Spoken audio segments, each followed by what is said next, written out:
Evan, a really solid first half defensively. If you look at the third quarter, I think you guys gave up 43. Just how much was, I guess, the defense in the third quarter one of the things that this game came down to in the end? Yeah, we've been having slippage on the defensive side. I feel like we just get complacent when we get up in these past few games, and I feel like we just got to do a better job of honing in when we're up and make it a bigger lead. What's the key to doing that, do you know? Just locking in, not getting complacent, like we said, not thinking we could just outscore everyone. Just locking in on defense, not turning the ball over as well on offense, so we can set up our defense and, playing our brand of basketball. You mentioned those turnovers. I think there were a couple of timely ones at the end of the fourth quarter. They gained a lot of momentum. Crowd was into it, all of that. How much was that also, a big impact to close this game and something you guys got to clean up? Yeah, that's a big part of the game. At the end, we got to take care of the ball, get quality shots, and then defensively get stops. Those two things we didn't necessarily do, and that's why we lost the game today. Do you guys feel like you are still learning things at this point in the season, or do you kind of feel like you're at the point of you're just trying to get to the playoffs? I feel like we're definitely learning new things and trying to put together a complete game moving forward. And I feel like some guys is definitely is getting to the end of the season, so guys are ready for playoffs, but we got to finish strong, and that's the main goal, and not get complacent. And for you individually, a 31-point game, I think you had 20 in a pretty incredible span. What was your mind mentally, which is trying to take over? Yeah, I feel like they built not a lead, but they came back a little bit, and I just try to step up and do what I can to try to build the lead. And from there, it was a pretty good game, and I was just trying to do my part. What did you sense within that moment, though, that made you take your aggressiveness to a different level? I was just feeling the game out. Started coming to me, a lot of pick and pops, and made the first few. It was feeling good, so I kept going to it, and from there was just trying to attack as much as possible and keep the game going. What made it so difficult to get stops down the stretch? They were making tough shots, and I feel like defensively we just were not as locked in as we should have been. These past few games, it's been that way, and I feel like it's more so like the entire game than just the end of the game, and letting them back into the game. If we just lock in when we're up 10, 12, and push it to 20, and push it to, it'll be way easier on us than wait until the end, and from there it's anyone's game. Evan, you guys hold the Kings to 4-23 shooting in that first quarter, and then they scored 30, 43, 33. One of the guys who was in the mix was Devin Carter, the rookie. Could you comment on, him coming into the game and changing the energy a little bit for the Kings? Yeah, he's a good player. Came in, knocked down a few threes and big plays, and got some steals and stuff like that. So changed the energy to the game. That's where we got to lock in and not let that happen, and be ready for whoever comes in the game and tries to do that. Dean, a pretty solid first half defensively. You gave up 43 in that third quarter. How much was that, a big factor of the outcome is in this game? Yeah, we gave up, the third quarter was not our best defensive effort. But, we were still in the game in the fourth quarter, and we just couldn't get any stops string together. We get one or two, but we couldn't string it, a bunch of stops together. So it's tough to compete, especially against a team like that. A lot of firepower, a lot of vets that won a lot of games, and they've done it for a long time. So I'm just playing guys, like that. You got to be, on your P's and Q's and be locked in on the defensive end and get some stops and string them together. But yeah, third quarter, we weren't the best defensively, and definitely gave them some momentum going into the fourth.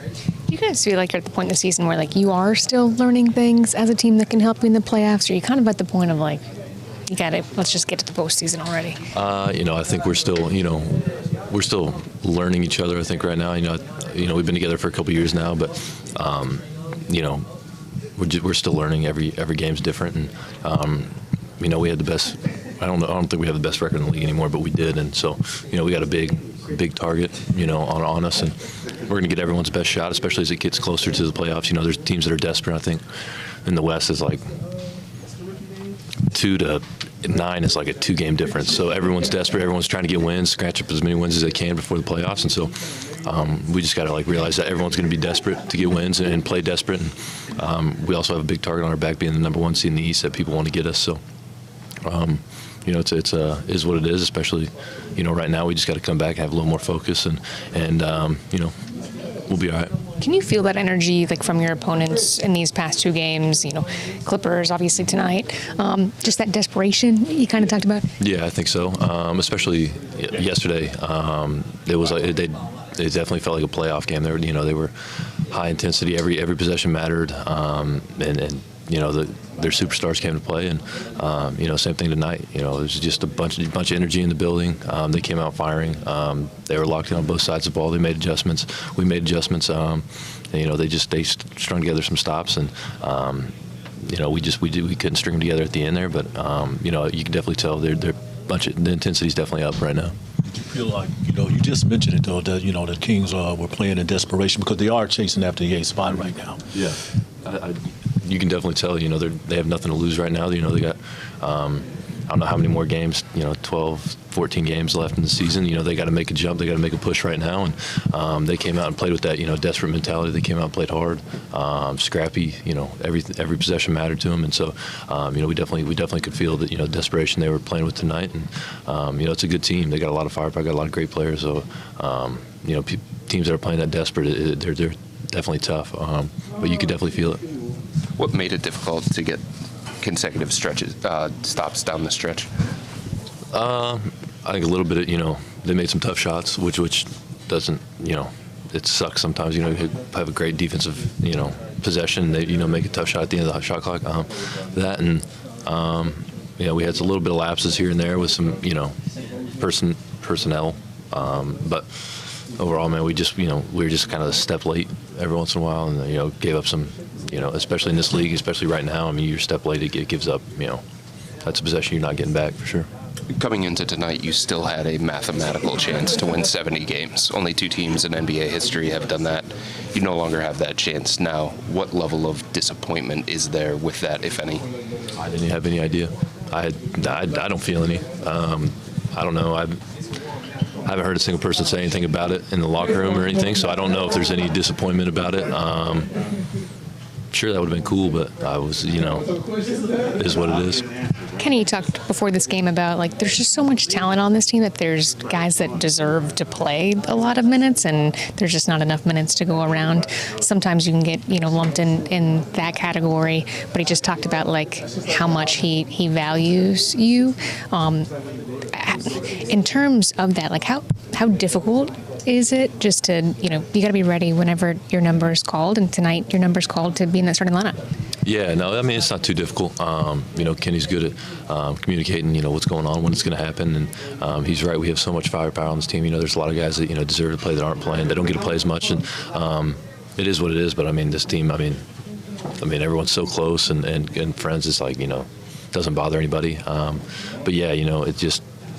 It'd have been different if I didn't know, beforehand. It just kind of threw me in. But the communication from coaching staff to players is really good. So it makes all that transition, from if you're playing high 20s or if you're playing low teens, makes transition very easy, and it makes it just you kind of comfortable, especially with as many great players we got on this team. So how important is that for a coaching staff to be able to do that with guys, not just like you, but when we see the bench, right? No matter how many minutes you guys are playing, we can see how much you guys are supporting everybody who is. Yeah, it goes a long ways. Not a lot of teams, have the luxury of having as many good players as we have. But it goes a long ways when you have the camaraderie we have. We have the, everyone is really close with each other, and there's no cliques or anything throughout the team. It's just everyone's really close, and everyone celebrates everybody's victories, which is a great thing, and it other teams might celebrate it, but they don't really truly mean it. I think everyone here truly, when people celebrate art, we're super happy for our teammates, and so it makes it really easy. You don't have to worry about people coming out of the game being mad. You get a little frustrated, but it's all in what's best for the team, and I think everyone understands that, and everyone's bought in.